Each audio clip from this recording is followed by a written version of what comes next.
Effective immediately.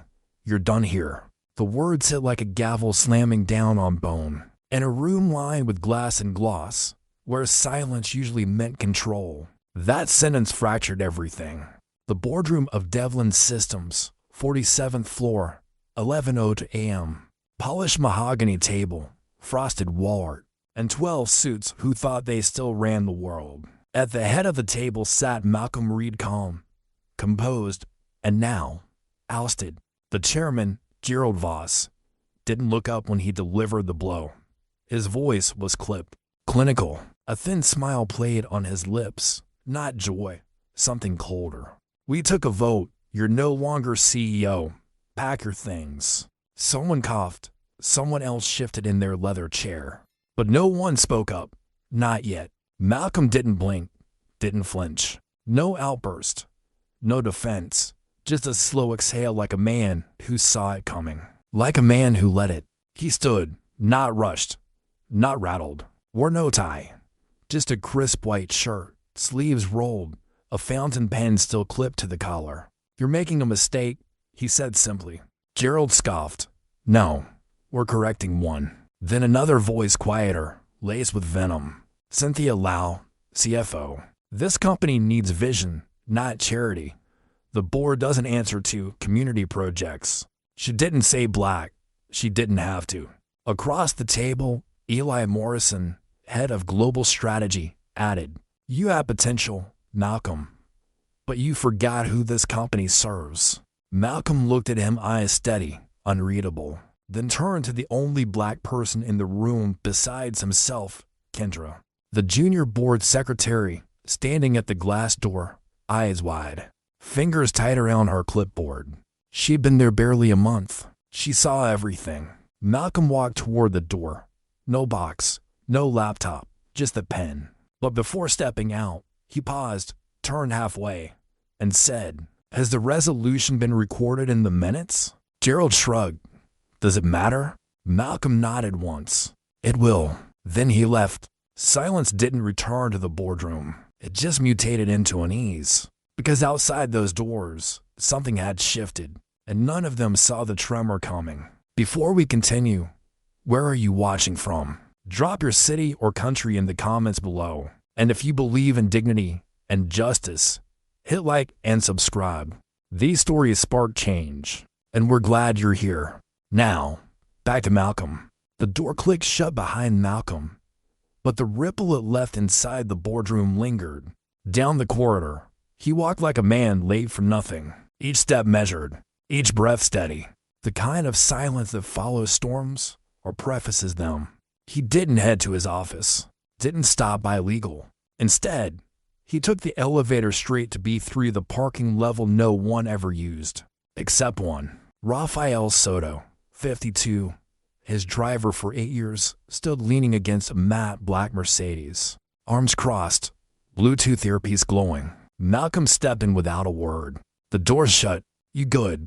Rafael asked, shifting into drive. Malcolm replied, Start the clock. Rafael nodded and tapped the dash. 12 hours.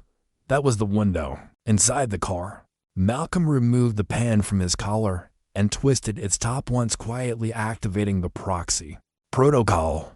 12 months ago, he'd signed over 41% of Devlin Systems voting shares into a dormant trust fund, sealed, invisible, and legally binding. The trigger clause? Hostile removal by board vote. And they just pulled it. Elsewhere at the company's Midtown data vault, Amira Boone, 39, chief security architect, received a silent notification. A blinking symbol. Red. Protocol Theta. Her eyes widened. It's live. Back in the tower, the boardroom buzzed with low talk and nervous glances. Did he seem too calm? Gerald, are we sure we locked him out of all systems? I mean, yes, IT confirmed it. But Gerald wasn't so sure anymore. He tugged at his collar, sweat starting to gather behind his ear. He'd seen ousted CEOs rage, cry, beg. Malcolm didn't even blink. That wasn't resignation. That was preparation. Inside the car, Malcolm was reviewing timelines. 6 p.m. press release goes live. 8 p.m. shareholder access revealed. 10:45 p.m. emergency audit triggers. His voice was calm as he spoke into the headset. Activate Safe House Noah for Daniels, Boone, and Young.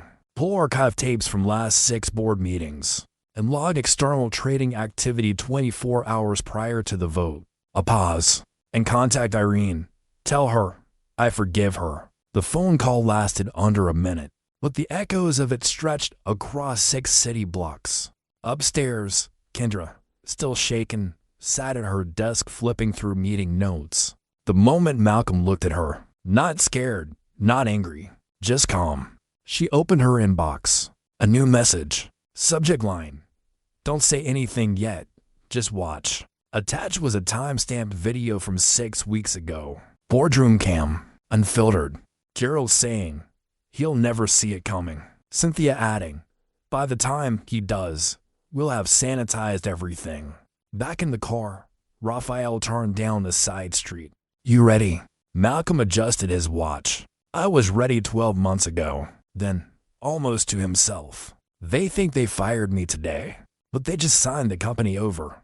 The sun dipped lower, behind the skyline. 12 hours had started ticking, and with every second, the board's illusion of control unraveled. By 4:17 p.m., the first crack appeared. A tweet, just one, from a small, unverified account tied to a finance intern blog. Hearing whispers of a massive proxy shift at Devlin Systems.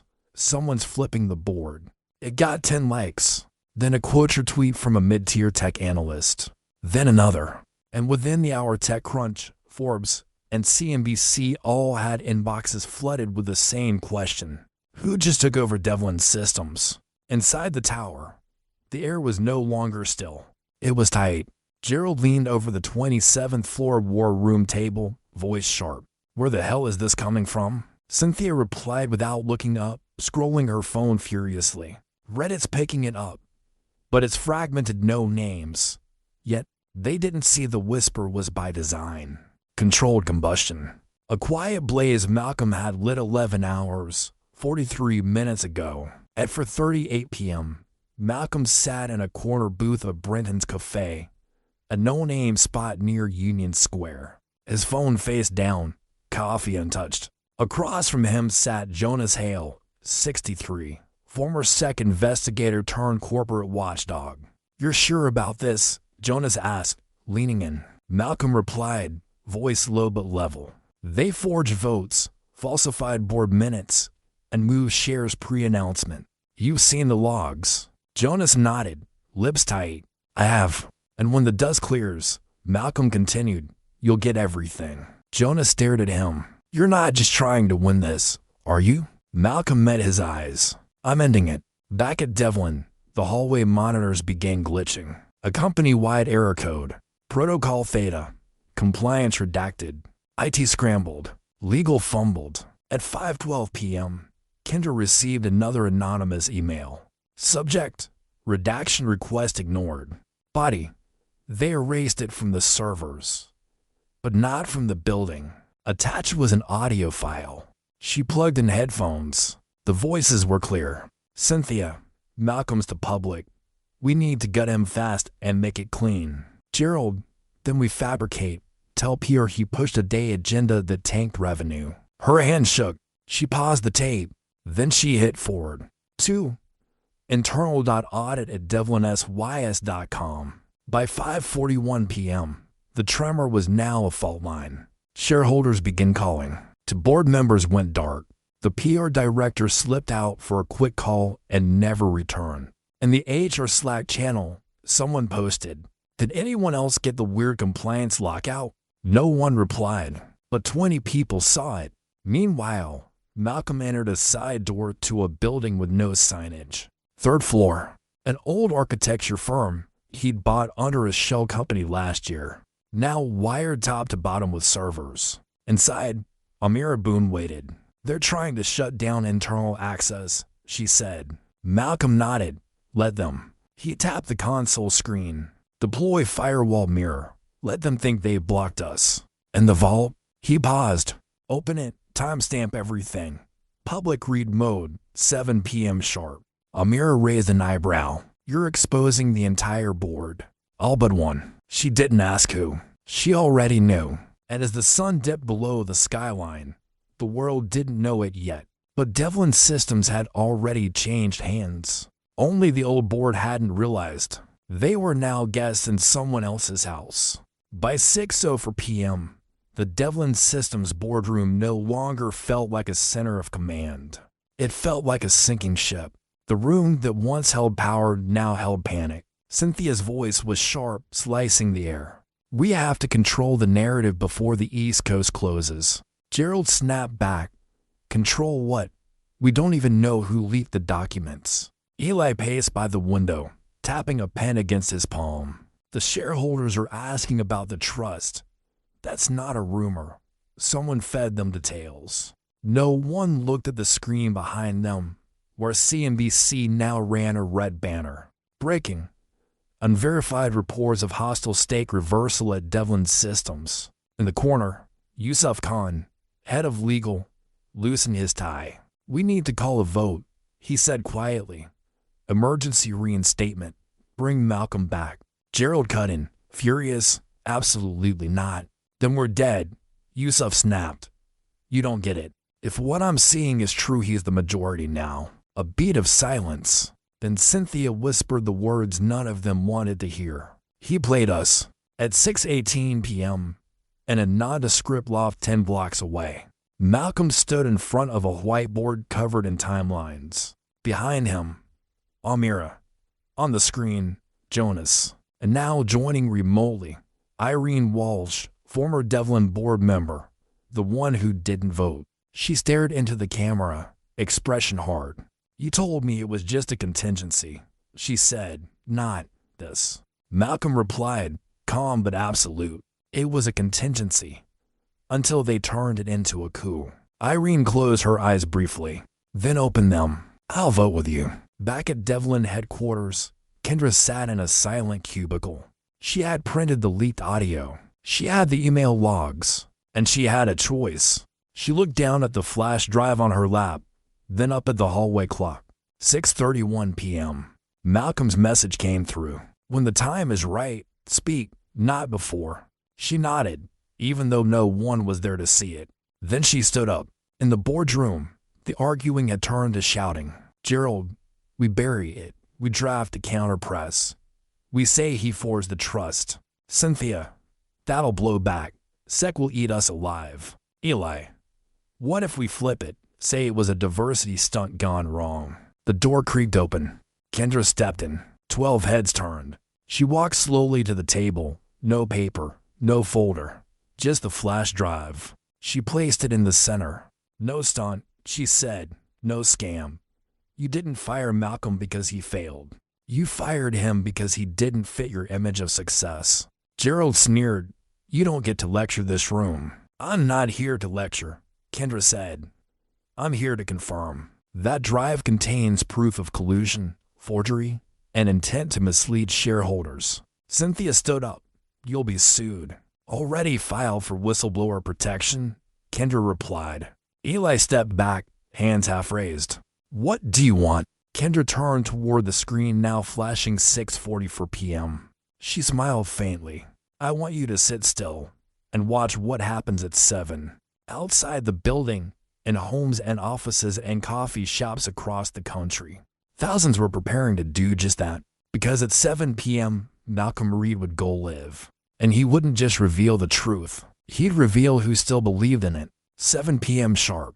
No countdown, no flashy intro. Just a black screen fading into the image of a man still, centered, and impossible to ignore. Malcolm Reed, seated against a dark background. No logos, no titles, only presence. He looked directly into the lens. "My name is Malcolm Reed," he began. "Until this morning, I was CEO of Devlin Systems. And tonight, I want to tell you the truth." The view count climbed. 4,000, 12,000. Within 90 seconds, 78,000 live viewers. Back in the boardroom, the air turned heavy. Gerald leaned forward, eyes wide. "Turn that off," he barked at Yusuf. Yusuf didn't move. Neither did Cynthia. No one could. The feed played on the room side screen, uninvited. but unstoppable. Malcolm continued, calm and precise. 6 months ago, I created a private trust. The trust now holds 41% of voting shares in this company, activated only in the event of a hostile termination. He let the words settle. I didn't do it out of paranoia. I did it because I've been in rooms like that boardroom too many times before. He paused. Rooms where your ideas are welcome, but your presence is tolerated. Where silence is praised until it isn't yours. The comments section exploded. This man planned everything. Goosebumps. I know that room. Been there too. He glanced down briefly, then back at the camera. This morning, I was fired not for poor performance, but for refusing to shrink. For refusing to step back while others distorted the company's mission for convenience, for comfort, and for profit. The screen split. Side by side appeared time-stamped board transcripts, audio waveforms, a flowchart of pre-vote stock movement, receipts. Amira sat across the street in the vault suite, watching the stream play on 10 mirror displays. Jonas Hale, now on a Zoom panel at CNBC, spoke live. I've reviewed the documents.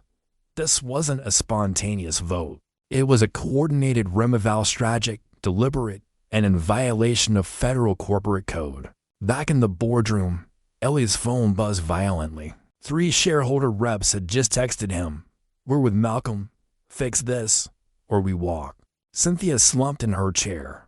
Kendra stood by the door, silent, but glowing. Malcolm's voice cut in again, low but with weight. I was told I didn't fit the future of Devlin, but I am the future. Because I built this company not on comfort but on clarity. Not on legacy, but on truth. He paused, and then he said the line no one expected that wouldn't just go viral, but redefine the brand's legacy. You fired me to silence me, but I own the microphone now. Applause broke out in living rooms, offices, and corner cafes across the country. Even in the Devlin headquarters cafeteria, staff clapped. Security officers watching from a small monitor near the lobby high-fived silently. Back on screen, Malcolm leaned in just slightly. Effective now, I'm returning as CEO, and tomorrow, the board will look very different. The feed ended.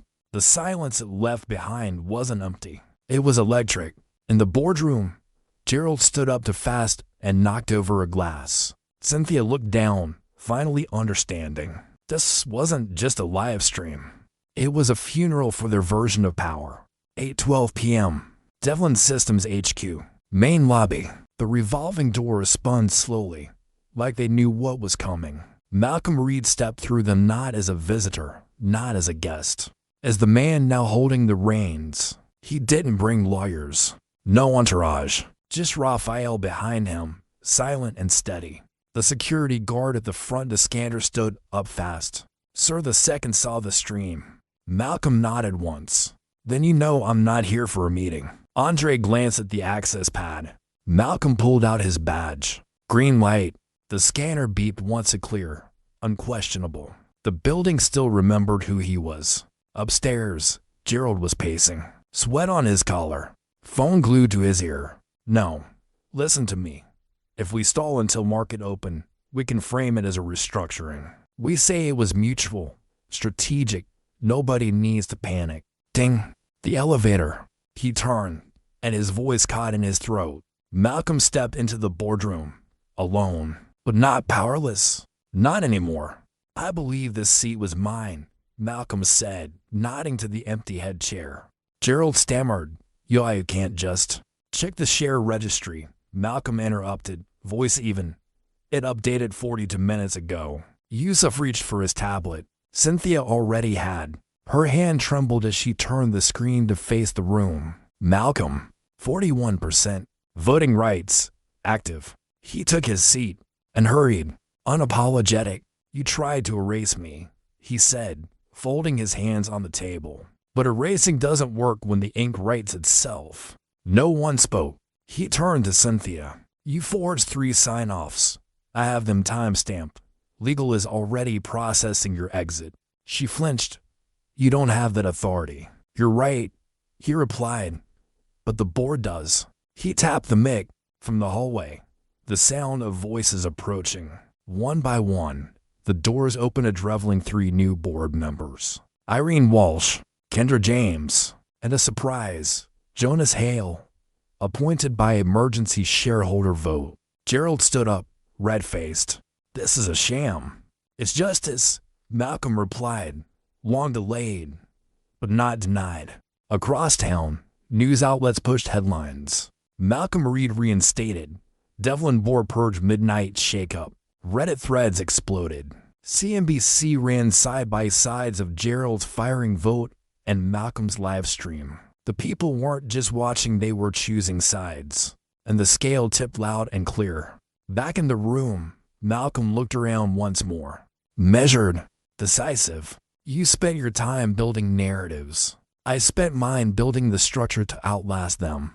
He turned to Raphael, standing quietly near the door. "Escort Gerald out." Gerald laughed bitterly. "You don't have the guts." Malcolm didn't smile. "I don't need guts. I have the minutes." The new board voted 3-1. Cynthia didn't even vote. She was already gathering her tablet. Gerald stormed past Raphael, hurling, "This company's finished." Malcolm said softly, "Just loud enough." "No, Gerald. It just started." 9:03 p.m. Devlin Systems, 17th floor. Operations Hub. The news had already reached every floor. Monitors flickered with the headline, "Malcolm Reed returns. Board purge underway." Some paused, some whispered, but most, they stood taller. Because truth didn't just rip like called.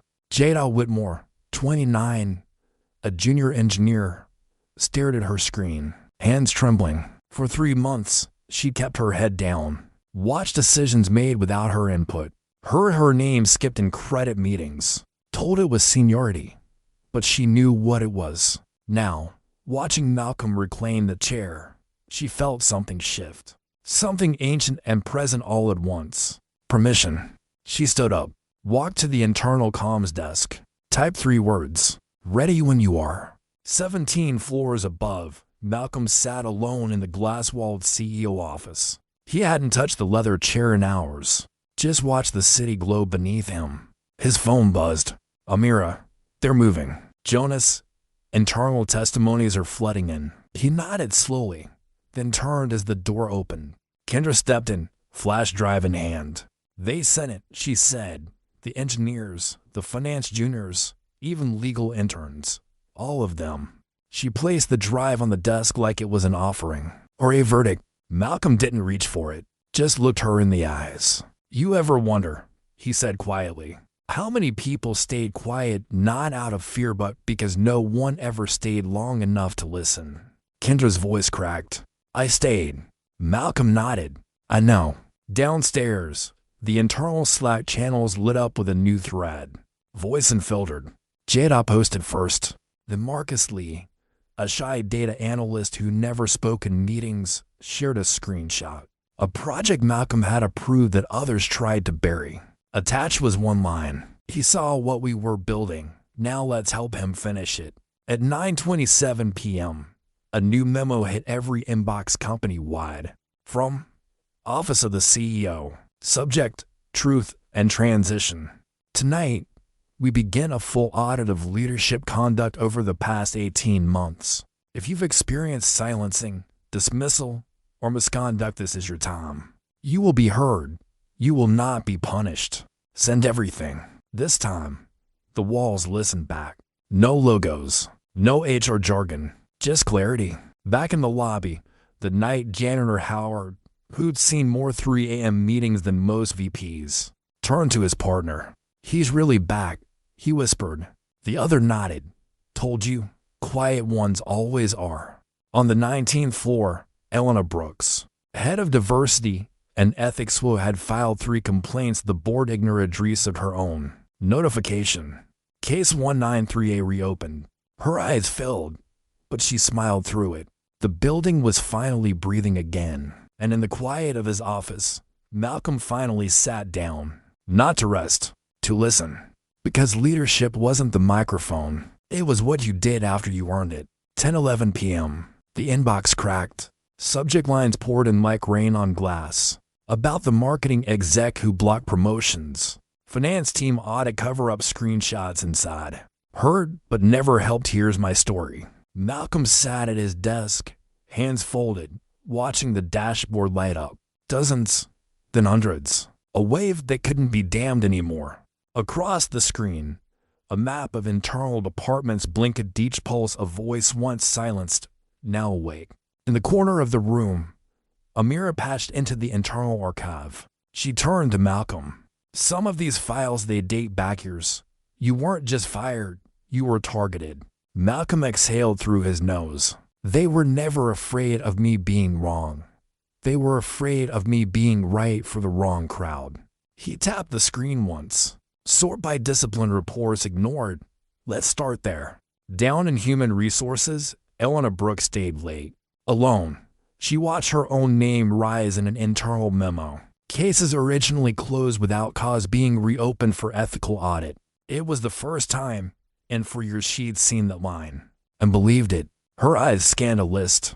Marcus Lee, Jada Whitmore, 2 assistants in R&D, even a cafeteria worker who'd filed a complaint about language used by AVP. None of them were forgotten. They were coming into view. 10:48 p.m. The internal server strained under the weight. Kendra coordinated triage teams across legal and operations. Jonas Hale fed the growing media frenzy with curated drops. CNBC's headline refreshed. Devlin whistleblower portal crashes from volume, employees speak out after CEO's return. Twitter threads exploded with screenshots. My manager said I was too urban for client-facing roles. I stayed quiet. Not anymore. He let them think he lost. Meanwhile, he was documenting everything. Black chess. In a quiet wing of Devlin's LA office, a night shift worker named Tracy sat at her desk. She hadn't spoken during last year's day review. Didn't see the point. But now, she opened her camera. Recorded a 30-second video. No makeup, no edits. You don't know me, Mr. Reed. But you made space I didn't know I needed. So I'm sending this. Not because I think you'll watch it, but because someone will. And that means I'm not invisible anymore. She clicked send. In the New York Tower, Malcolm played her video 3 times. He didn't say anything, but he saved it to a folder named Proof of Change. By 11:19 p.m., a new email went out. From Office of the CEO. Subject, the vault is open. As of midnight, a public-facing report will show anonymized summaries of the first wave of testimonies. The goal is not exposure. It is accountability. We are not here to punish. We are here to rebuild, with truth as the foundation. Somewhere across the city, Gerald Voss watched the live updates. He threw a glass against the wall. This isn't justice, he snarled. It's revenge. But even he could see it. Revenge screams. This was quiet and unstoppable. Malcolm stood up, looked out across the city. 12 hours ago, they fired him. In 49 minutes, he would make the company more honest than it had ever dared to be. 11:59 p.m. Devlin Systems' homepage faded to black. No press release. No banner. Just one line of white text. This is what was hidden. Now, it belongs to you. At midnight, the link went live. The Vault Report, a 76-page anonymized document compiled in under 6 horse painstakingly, surgically, but with purpose. It didn't name names. It named patterns. Page 1. 43 employee testimonies ignored by HR. 18 reports of discriminatory language left unaddressed. 11 promotions blocked with no justificational black or brown employees. 6 whistleblowers punished with relocation or performance reviews. And in bold at the bottom, this isn't about blame. It's about clarity. And clarity invites change. By 12:08 a.m., the download count passed 70,000. By 12:11, The Guardian and Fast Company ran live reactions. A corporate reckoning without the spin. The most transparent move in modern executive history. Hashtags exploded. Devlin Truth. Vaultis open. Reader builds. Inside the tower, Malcolm stood beside Kendra, Amira, Jonas, and Elena. No fanfare, just presence. Amira handed him a tablet. It's done, she said. Malcolm read the dashboard quietly. 15 department heads requested meetings. 9 regional directors issued statements of support. And 1 email from Cynthia Lau asking for a one-on-one. He didn't reply. Across the city, in a WeWork in Brooklyn, Jada Whitmore sat with a group of peers. Engineers, designers, interns. The vault report glowed on the projector screen. She stood.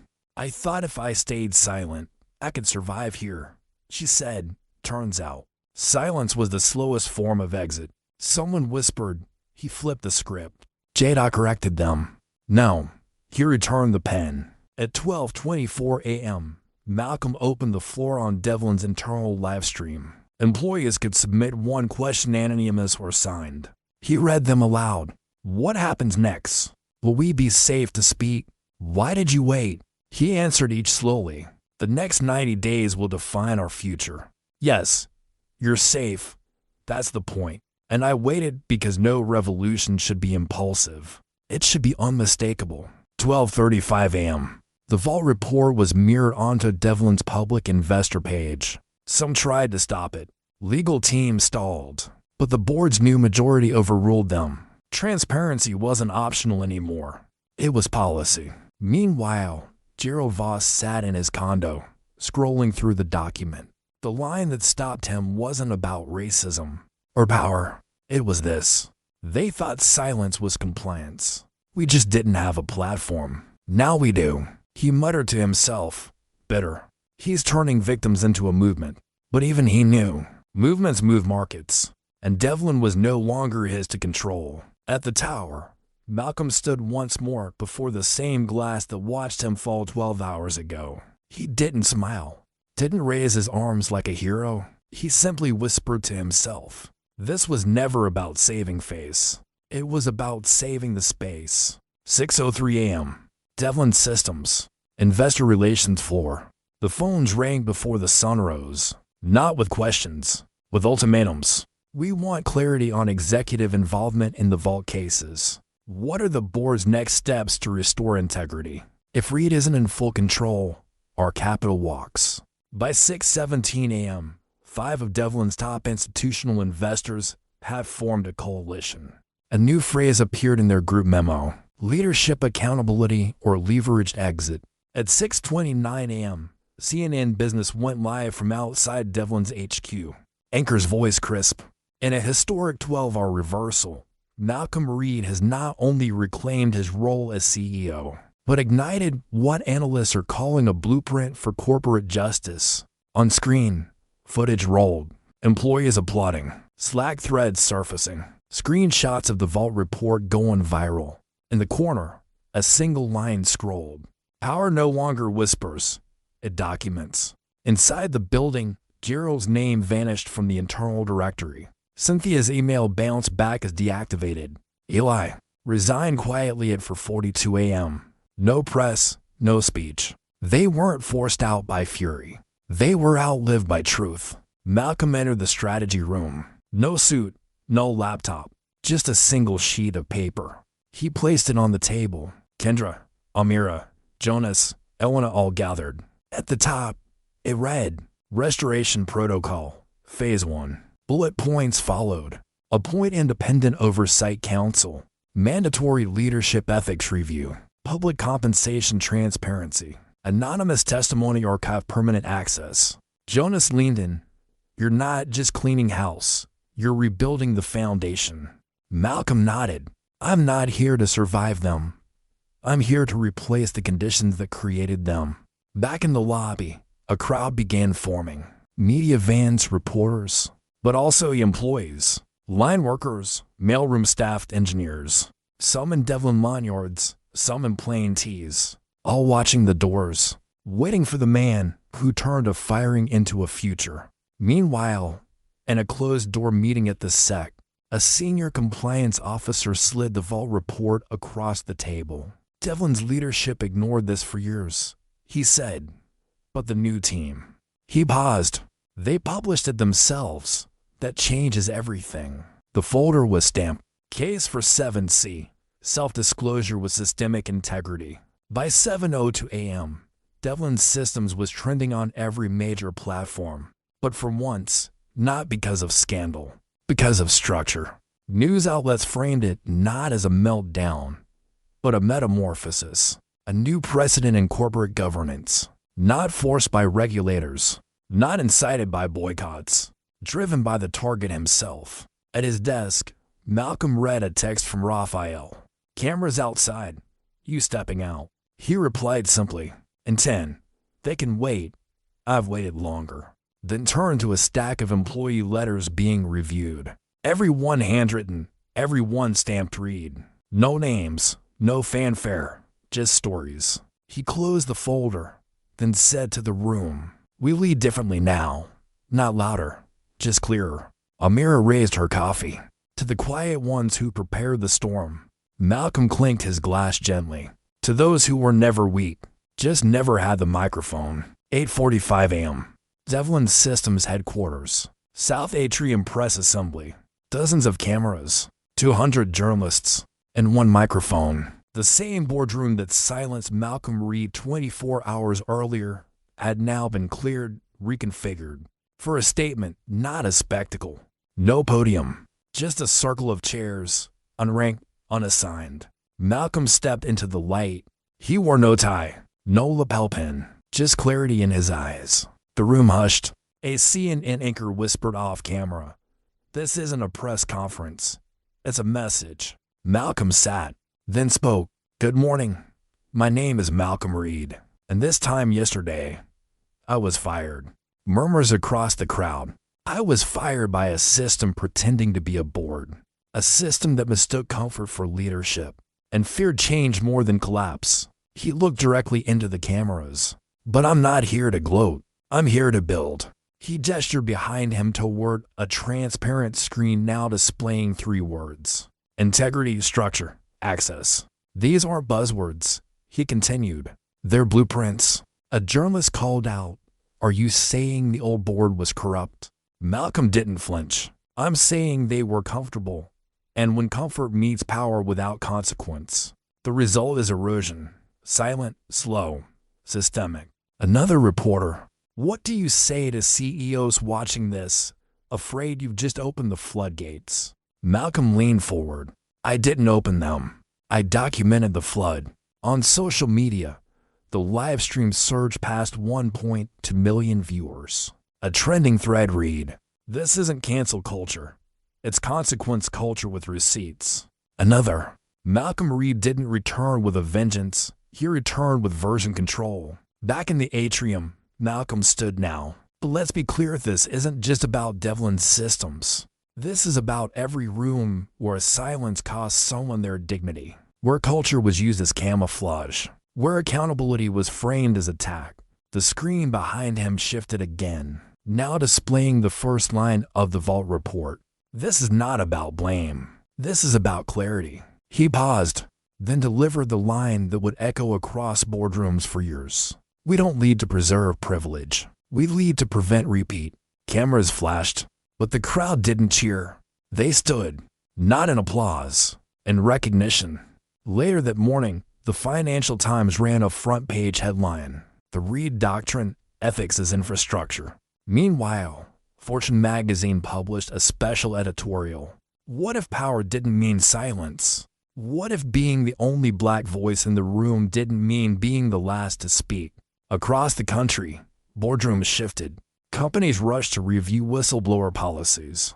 Some quietly called their HR departments. Others asked for consultations. Because what Malcolm built wasn't just a comeback, it was a compass. And back at Devlin, as the press began to pack, Malcolm walked to the exit. A junior reporter chased him down. "Mr. Reed, if you could summarize this moment in one line, what would it be?" He stopped, turned, then said softly, "They wanted legacy. I gave them a mirror." 11:59 p.m. One full day. That's how long it took to dismantle an empire built on silence and reconstruct its blueprint using truth. But Malcolm Reed didn't celebrate. He walked the empty corridors of Devlin Systems. Lights dimmed, screens paused.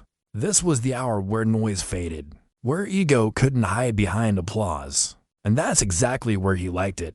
On the 21st floor, a janitor named Howard mopped the marble entry. He looked up as Malcolm approached. "You still here, boss?" Howard asked, tired but smiling.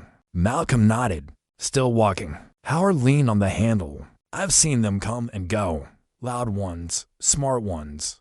But you're the first one who asked me where the elevator key was." Malcolm smiled gently. "Didn't want to assume you were invisible." Howard shook his head. "No, sir, you saw everything." In the main conference room, no cleared of glass walls and nameplates. Malcolm paused before the board table. He placed one thing at its center. His pen. The same one he wore the day they fired him. He didn't need it anymore. This table no longer belonged to one man. It now belonged to every voice brave enough to speak when it's easier not to. At 12:24 a.m., Raphael pulled the car around. "You want the highway or the slow route?" he asked. Malcolm glanced back at the building. "Tired, but unbroken. Slow." They drove past the late shift cafeteria staff, past the engineers still working on the transparency portal, past Kendra, who was helping a new intern reset her badge access. All still there. Not because of Malcolm, but because of what his silence refused to become. In the back seat, Malcolm opened a small leather notebook. On the first page, a quote he wrote down years ago: "Legacy is not a statue. It's how many hands it frees." He closed the book, closed his eyes, and exhaled.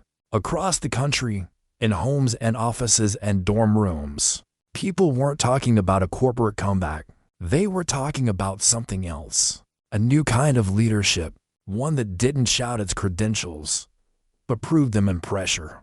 Not a savior, not a hero, a mirror. At 1:12 a.m., Malcolm texted one last message to his entire staff. "If you ever feel unheard here again, this company failed. But if you remember that silence is the slowest collapse, then maybe, just maybe, we won't need another vault to open." And as the city slept, somewhere between night and legacy, Malcolm disappeared in the stillness. No press, no lights, just a man who refused to make noise when clarity was louder.